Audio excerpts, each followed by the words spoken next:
बिस्मिल्लाहिर्रहमानिर्रहीम। अस्सलाम वालेकुम माय यूट्यूब फैमिली, कैसे हैं आप लोग। उम्मीद है सब लोग खैरियत से होंगे, खुश होंगे और मज़े में होंगे।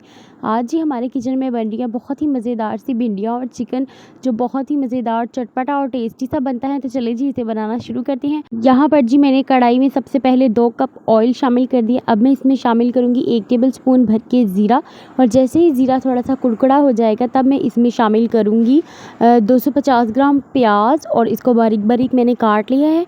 बहुत ज़्यादा इसको आपने नहीं भूनना, बस 1 से 2 मिनट जस्ट इसका कलर चेंज करना है। और साथ ही आपने इसमें डाल देना है जी 1 टेबल स्पून भर के लहसुन, अदरक और हरी मिर्चों का पेस्ट, और इनको 1 से 2 मिनट ही आपने भूनना है कि बस इसका जो कच्चापन होता है लहसुन अदरक का वो ख़त्म हो जाए। साथ ही आपने 250 ग्राम कटे हुए टमाटर शामिल कर देने हैं। इनको भी बस हल्का सा सौते करना है। किसी भी वेजिटेबल्स को आपने बहुत ज़्यादा ओवर कुक नहीं करना। यहाँ पर 1 टेबल स्पून नमक, 1 टेबल स्पून भर के काली मिर्च, हाफ़ टी स्पून गरम मसाला, हाफ़ टी स्पून धनिया पाउडर और हाफ़ टी स्पून हल्दी शामिल की है। इन सबको मैं अच्छे से मिक्स कर लूँगी। बहुत ज़्यादा यहाँ पर आपने ओवर कुक नहीं करना, ना ही प्याज और टमाटर का जो पानी है वो सेपरेट होना चाहिए। और साथ ही यहाँ पर मैं शामिल करने लगी हूँ चिकन यहाँ पर मैंने हाफ़ केजी लिया और इसको बहुत छोटे छोटे पीसेस में मैंने काटा है, ताकि जो चिकन है वो सिर्फ प्याज और टमाटर के पानी में ही कुक होगा।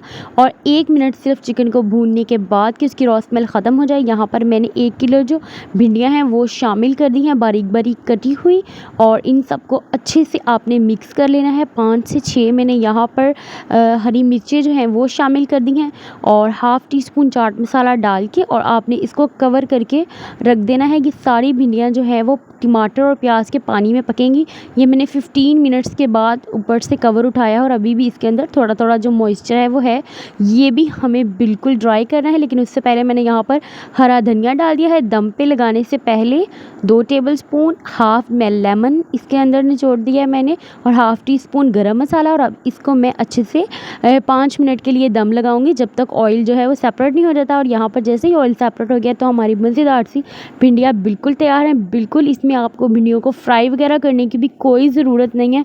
बहुत ही ज़बरदस्त भिंडियाँ बनती हैं। इस तरह ही 1 पॉट रेसिपी है, तो इस रेसिपी को ज़रूर ट्राई कीजिएगा। दुआ में याद रखिएगा। टेक केयर, अल्लाह हाफिज़।